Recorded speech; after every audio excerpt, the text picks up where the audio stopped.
तर या संदर्भात अधिक माहितीसाठी आपण जाणार आहोत। सामाजिक कार्यकर्त्या अंजली दमानिया आपल्यासोबत जोडल्या गेलेल्या आहेत आणि त्यांच्याशी आपण थेट या संदर्भात बोलणार आहोत। अंजली ताई, स्वागत आहे झी 24 तासवर आपलं।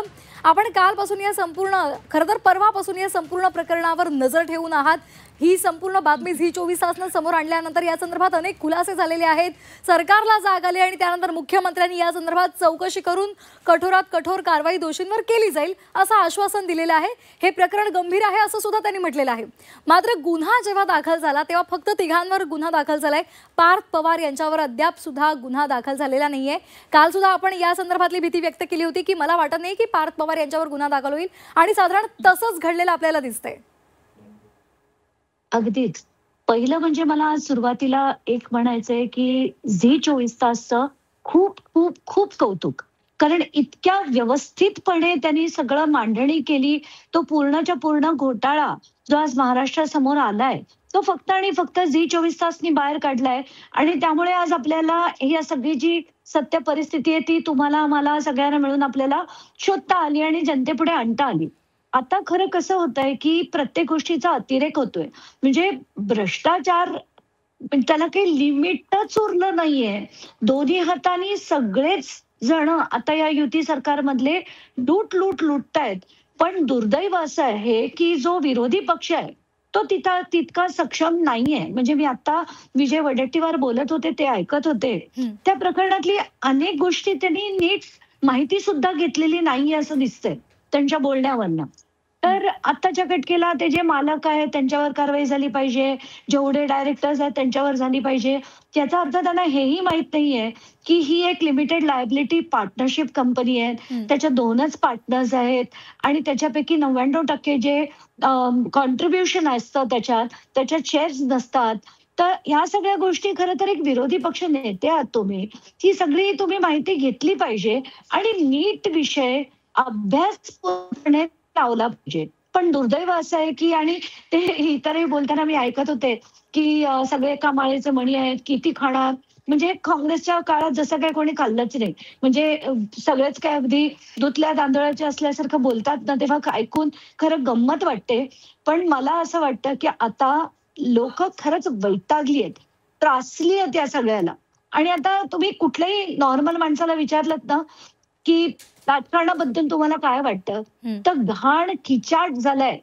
आणि आता आपण हे जे प्रकरण आहे याच्याबद्दल मी जी आज माहिती घेतलीये की स्टॅम्प ड्युटी मध्ये जी स्टॅम्प ऍक्ट आहे त्याच्यात सेक्शन 82 असं म्हणतो की जर कुठे मोठं फ्रॉड झालं असेल तर त्या फ्रॉड मध्ये फ्रॉड झाला असेल तर त्यांना ताबडतोब त्याच्यावर FIR करता येतो। आता खरं तर FIR कोणावर जायला पाहिजे की बाबा ज्यांनी जमीन विकली आणि ज्यांनी जमीन घेतली। आता इथे घेणारी व्यक्ती ते दिग्विजय पाटील नाहीये, इथे घेणारे अमेडिया एंटरप्राइजेस LLP आहे। म्हणजे ते FIR मध्ये अमेडिया एंटरप्राइजेस LLPचं नाव खरं तर यायला पाहिजे। पण आपण नेहमी बघतो की सगळे कुठलंही असं प्रकरण आलं की 1-2 जणांना निलंबित करायचं, आम्ही सखोल चौकशी करून तुम्हाला सगळं ही माहिती जनतेपुढे आणू असं आश्वासन द्यायचं आणि पुढे 1-2 जणांवर कारवाई केल्यासारखं दाखवायचंय आणि येणे माझ्या मागल्या सुरू। हे जे मी काल म्हटलं होतं एक्झॅक्टली तसंच झालंय। पार्थ पवारवर FIR मध्ये कुठल्याही प्रकारे काहीही त्याच्यावर ठपका सोडा नाव सुद्धा नाहीये। आणि खरं तर ह्या पार्टनरशिप कंपनीमध्ये पार्टनरशिप फर्म मध्ये आत्ताच्या घटकेला 99% शेअर्स जे आहेत ते पार्थ पवारचे आहेत।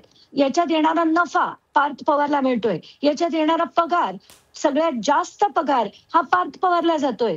आणि याच्यात आपल्याला एक लोकांना समजून देऊया आपण की ही LLP म्हणजे काय, तर लिमिटेड लायबिलिटी पार्टनरशिप आणि प्रायव्हेट लिमिटेड कंपनी या 2 गोष्टी आपण ROC खाली रजिस्टर करू शकतो। पण जर आपण ती प्रायव्हेट लिमिटेड केली तर त्याच्यात अनेक गोष्टी त्यांना पाळाव्या लागतात, त्याचे शेअर्स इन्व्हेस्टर्स तेवढे लागतात आणि त्याच्यापेक्षा सोपी पद्धत म्हणजे LLP केली की ती पार्टनरशिपची लायबिलिटी सुद्धा लिमिटेड असते आणि त्याच्यात फक्त 2च जण असतील तरी सुद्धा चालतं। तर आत्ताच्या घटकेला पार्थला एकट्याचं नाव तिथे चाललं नसतं म्हणून नावापुरता दिग्विजय पाटलांना त्यांनी घेतलंय आत्ताच्या घटनेला दिग्विजय पाटलांचा काहीही रोल नाहीये त्याच्यात. ते म्हणजे आपण म्हणतो ना 1% सुद्धा नाहीये त्या कंपनीत.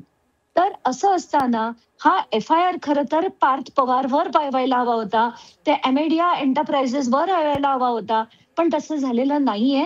आणि याचे अनेक खुलासे जे आहेत ते मी काही वेळाने प्रेस कॉन्फरन्स घेऊन सांगणारच आहे.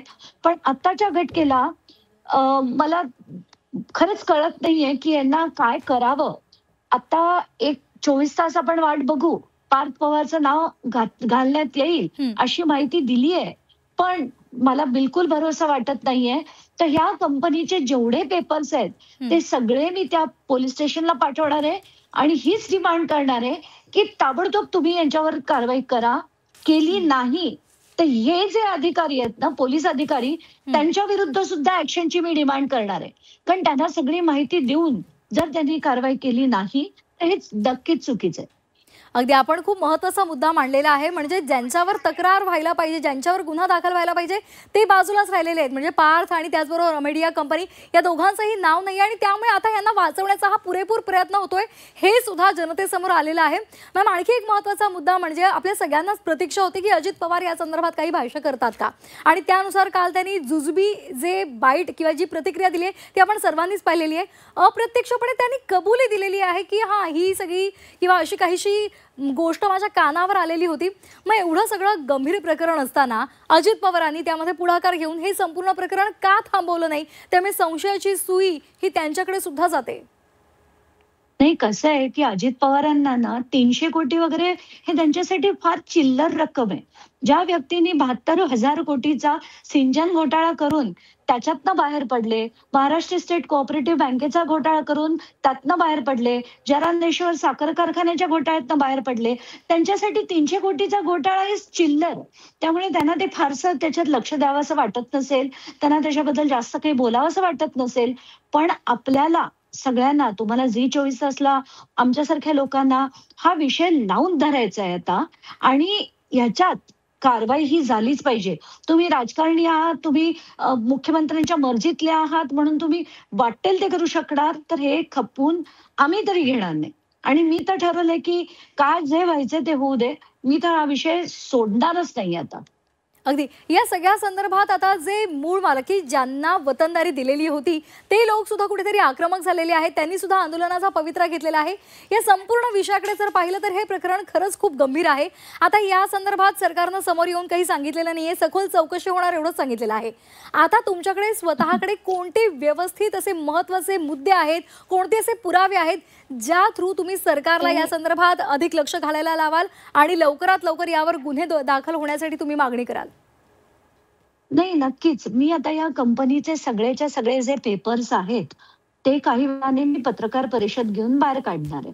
आणि त्या व्यतिरिक्त खरं तर हे जे 300 कोटी हे खरंच गेले की नाही हा पहिला प्रश्न. हे 300 कोटी आले कुठून, कोणाकडनं आले आणि कसा हा व्यवहार झाला याची चौकशी होणं गरजेचं आहे. म्हणून जसं मी ठरवलंय की मंगळवारी मी चंद्रशेखर बावनकुळेंची वेळ मागितली आहे, तर त्यांना मी जाऊन भेटणार आहे. त्या व्यतिरिक्त मी EOW आणि EDला सुद्धा जाऊन माझी लेखी तक्रार देणार आहे आणि त्यात मागणी ही करणार आहे की आता जसं विजय वडेट्टीवार म्हणाले आणि रावसाहेब दानवे पण म्हणाले की झोटिंग कमिटी सारखी कमिटी स्थापन करा. नाही, झोटिंग कमिटीचा अहवाल जो होता तो आज सगळ्यात आपल्या हातात आलेला नाहीये. त्याच्यात काय निष्पन्न झालं आपल्याला माहित नाहीये.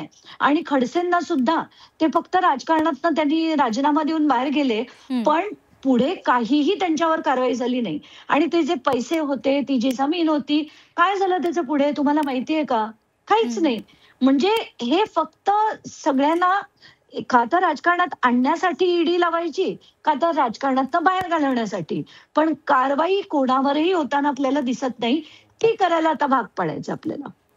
अगदी धन्यवाद अंजली दमानिया ताई आमच्याशी बोलल्याबद्दल. आणि तुम्ही अनेक महत्त्वाची माहिती सुद्धा दिलेली आहे. थोड्याच वेळात अंजली दमानिया या पत्रकार परिषद घेणार आहेत आणि त्या माध्यमातून आणखी काही महत्त्वाचे मुद्दे त्या सर्वांसमोर मांडणार आहेत.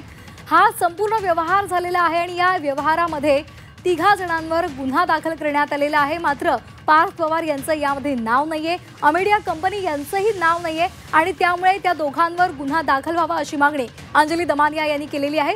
त्याचबरोबर इतर सुद्धा अनेक महत्त्वाचे मुद्दे त्यांनी उपस्थित केलेले आहेत.